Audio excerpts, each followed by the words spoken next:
తెలుగు రాష్ట్రాల ముఖ్యమంత్రుల భేటీకి ముహూర్తం ఖరారైంది. జూలై 6న హైదరాబాద్లోని ప్రజాభవన్లో ఈ సమావేశం జరగనుంది. ఏపీ సీఎం చంద్రబాబు దీనిపై స్వయంగా తెలంగాణ సీఎం రేవంత్ రెడ్డికి లేఖ రాశారు. రాష్ట్ర విభజన జరిగి 10 ఏళ్లు పూర్తయిన సందర్భంలో సంబంధిత శాఖలపై ముఖాముఖి చర్చించుకుందామని ప్రతిపాదించారు. ఇందుకు రేవంత్ రెడ్డి కూడా అంగీకరించారు.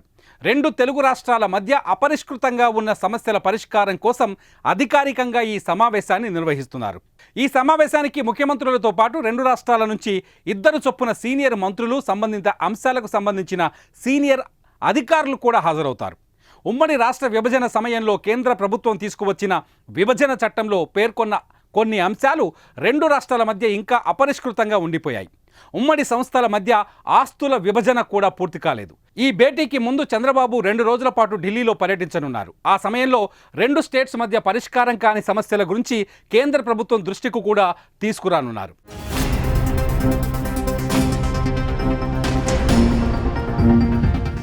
చంద్రబాబు, రేవంత్ ముఖ్యమంత్రుల హోదాలో సమావేశం కావడం ఇదే మొదటిసారి. రేవంత్ రెడ్డి గతంలో చంద్రబాబు నాయకత్వంలో టీడీపీలో పనిచేశారు. చంద్రబాబు రేవంత్ను గురు శిష్యులుగా కూడా రాజకీయ రంగంలో అభివర్ణిస్తారు. రాష్ట్ర విభజన తరువాత టీడీపీని వీడిన రేవంత్ రెడ్డి కాంగ్రెస్లో చేరారు.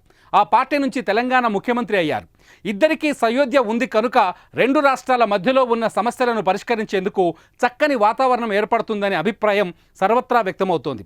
అధికారికంగా రెండు రాష్ట్రాల మధ్య ఒక సమావేశాన్ని నిర్వహించాలన్న ఆలోచన ఇటీవల ఇరువైపులా వచ్చింది. దాని ఫలితమే ఈ సమావేశమని చెబుతున్నారు. ఈ భేటీలో రెండు రాష్ట్రాల ముఖ్యమంత్రుల చర్చలు, నిర్ణయాలపైన ఆసక్తి నెలకొంది.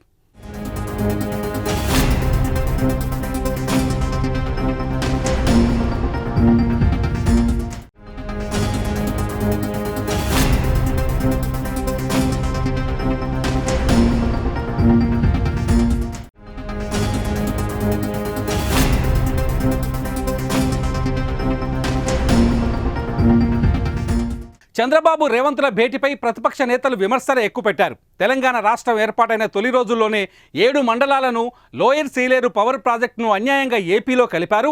దీంతో తెలంగాణ రాష్ట్రం ఎంతగానో నష్టపోయిందని బీఆర్ఎస్ ఎమ్మెల్యే హరీష్ రావు ఆరోపించారు. ఈ అంశంపై పదవీ బాధ్యతల స్వీకరణ కంటే కొద్ది గంటల ముందే తీవ్రంగా కేసీఆర్ స్పందించారని, తెలంగాణ బంద్కు పిలుపునిచ్చామని గుర్తు చేశారు. పార్లమెంట్లో నిరసన తెలిపి బిల్లును అడ్డుకునే ప్రయత్నం చేశామని, కానీ బీజేపీ బిల్లును ప్రవేశపెట్టిందన్నారు. ఆ బిల్లుకు కాంగ్రెస్ పార్టీ మద్దతిచ్చిందని హరీష్ రావు గుర్తు చేశారు.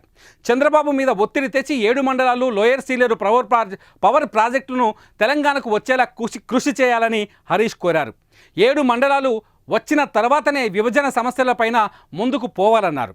వారు పోలవరం కట్టుకుంటే అభ్యంతరం లేదు, కానీ భద్రాచలం వచ్చే భక్తుల వాహనాలు పార్కింగ్ చేసుకునేందుకు స్థలం లేకుండా పోయిందన్నారు. భద్రాచలంలో సేకరించిన చెత్త వేయడానికి డంప్ యార్డుకు కూడా స్థలం లేదన్నారు. ఏపీలో కలిసిన ఆ 7 మండలాలను తిరిగి ఇవ్వాలనేది మొదటి ఎజెండాగా పెట్టుకోవాలని, దీనికోసం రేవంత్ రెడ్డి ఒత్తిడి తేవాలని హరీష్ రావు డిమాండ్ చేశారు.